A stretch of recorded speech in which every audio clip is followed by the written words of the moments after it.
In the forehand fundamentals section of the website, we said that once you pivot and turn your shoulders, you need to take your racket back. But we really didn't talk about a specific technique for how you get your racket back. And the reason is there really isn't one. There's a wide variety of things you can do when you take your racket back. And if you watch pro tennis, you've probably noticed that those guys and those girls have a wide variety of backswings.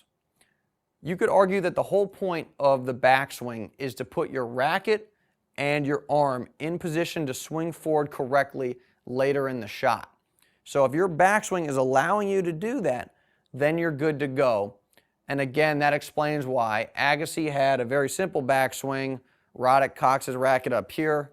Gonzalez does some crazy stuff. I don't even know what he does, but he's got a huge backswing. But all those guys, they all get to the correct racket and hitting arm position, and they can all swing forward smoothly and correctly later in their shot.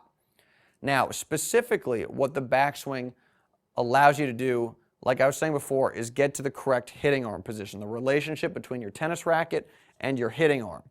There's a specific one you need. There's a couple you can use, but once you set it, that's what you're going to keep as you swing forward. So again, the backswing needs to let you get there. And if your backswing lets you get you're fine. Now, 2 pointers if you're trying to construct your backswing, you're unsure of how you want to take your racket back. The first is to lead with your elbow. Most of the pros on tour, the elbow comes back first, then the racket comes back. So that's number one.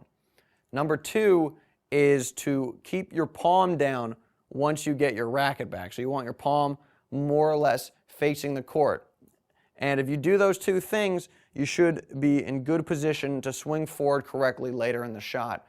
And if you're looking for a pro to copy, Andre Agassi is a good guy to emulate. His backswing was very simple, not much going on, just pretty much straight back, and he was right there ready to swing forward to his contact point later in the shot.